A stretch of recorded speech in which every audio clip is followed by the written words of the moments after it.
What's going on, guys? Welcome to the channel. So today I'm gonna be knocking out that TJ I was talking about in the last video, where I'm gonna put the Lunchbox locker and my chromollies from my old axle into my buddy's TJ.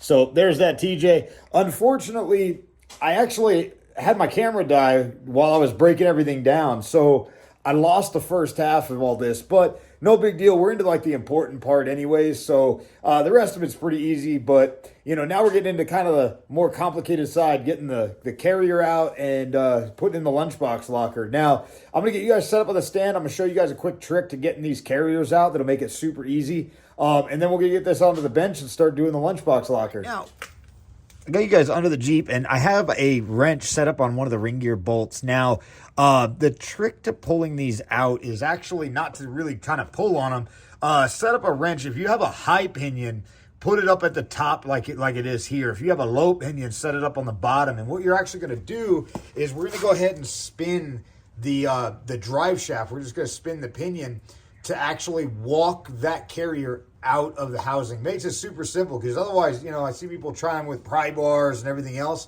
You risk, damaging the ring gear. You risk a few things there. I don't really like the idea of prying around in there with, things. So this is a super simple way to get them out. Makes it really easy.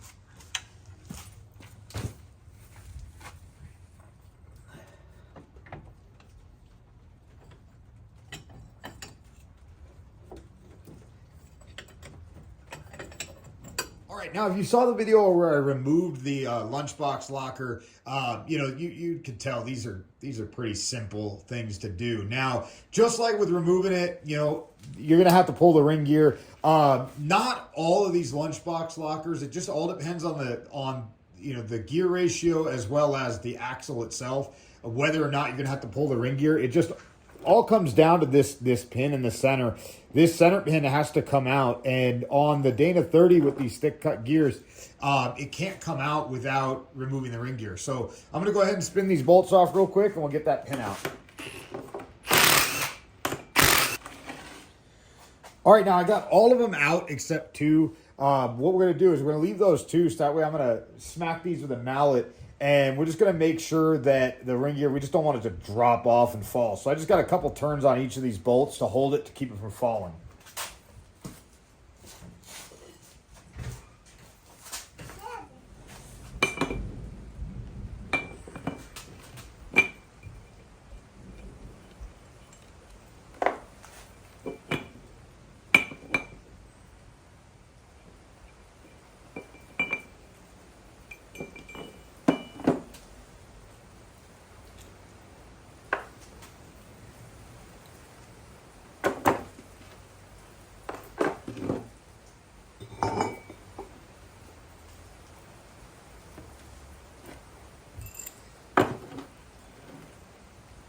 All right, now here's the hole for the roll pin, and the roll pin just goes through and holds that center pin in. So we're just gonna go ahead and drop a center punch through it and go ahead and knock that out.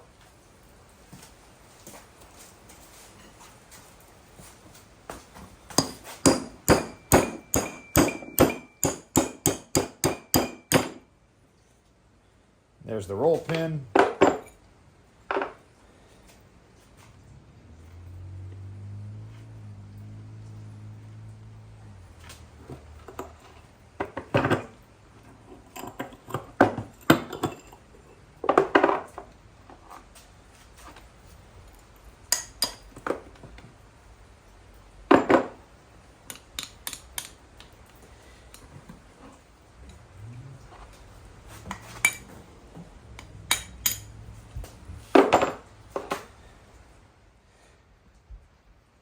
All right, now what we're going to do is I'm just going to roll these gears over to where it drops out, and I can pull them out.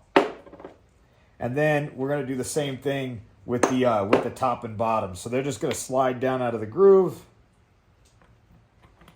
And we'll just pull them out one at a time. All right, now that the old spider gears are out and it's cleaned up, what we're going to do is we're going to go ahead and drop in the new ones. So we're just going to start with the bottom here. Go ahead and drop that in.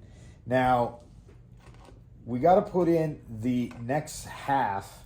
Now, what we want to do is we want to make sure that these cups we want the deep dish side pointed down towards the axle shafts. So we're going to go ahead and drop that in.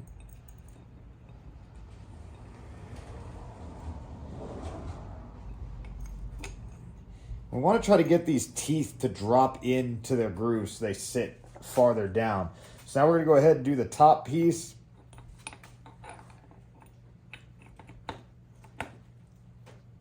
And then the same thing for the next half. But remember, this little cup, we want to make sure that the deep dish side is pointed towards the axle shaft.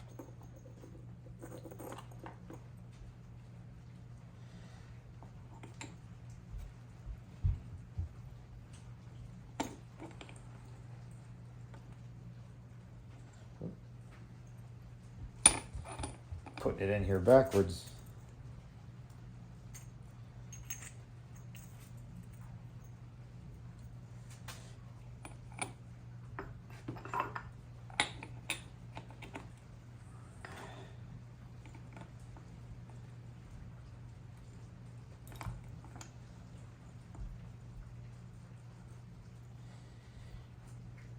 All right, now we're just going to line up the centering pin hole, and what we'll do is start pulling out these pins to release the pressure on the spring clips.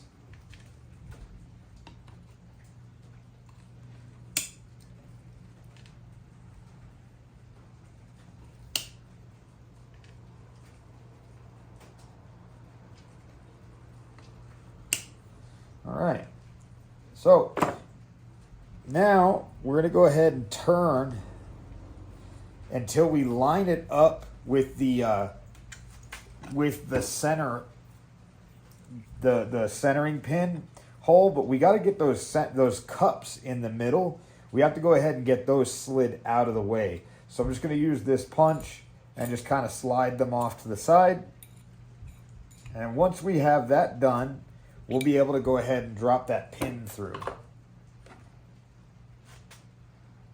Now, one thing to make sure is that we're making sure that that roll pin hole is on the top. We don't want to get that mixed up where, you put it in upside down and then you'll have an issue with, getting that. You're going to have to drive that back out and get it done. Okay. So now that that's in, now this part's a little trickier. I have a very small center punch. And we just got to get that roll pin hole lined up. So I just drive that through and then I go step it up to the next size just to make sure that that's lined up before we start trying to drive that roll pin in, because you don't want to have that spun the wrong way. So we'll go ahead and start driving this in now.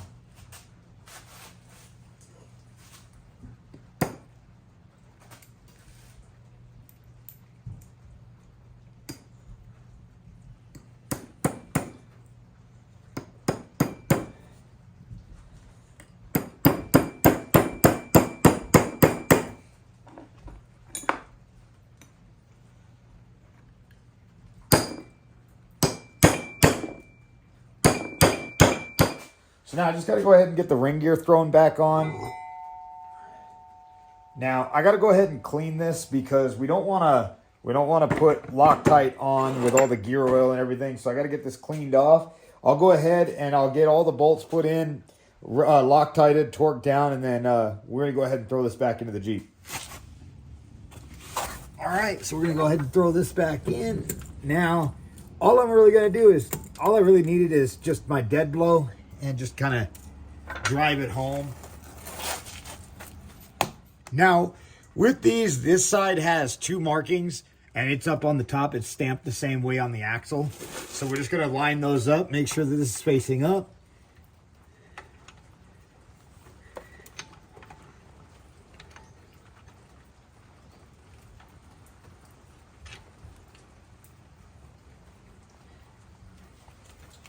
And the other side has a single mark.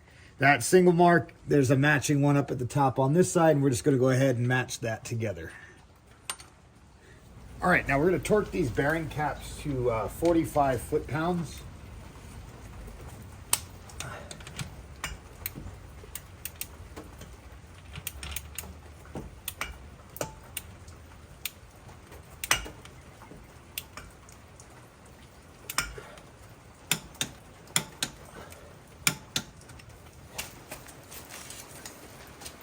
All right, now I'm going to try to get this done pretty quick because it's really starting to come down with the rain right now. So knock this out pretty quick and call it a night.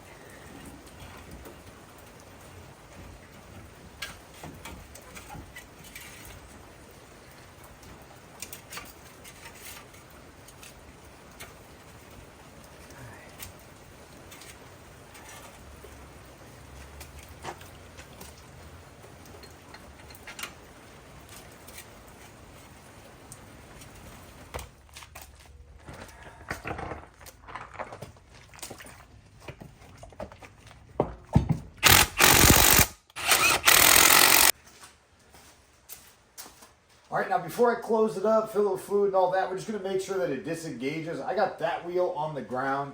So what we're going to do is turn this one. We're just going to listen for a click and make sure that it's not trying to turn both tires.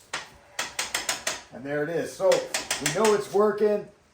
It's ratcheting. So this is like simulating a turn is really what it is. Like you're coming around a turn, you let off the gas, and it'll disengage the wheels from each other and allow them to differentiate in speed.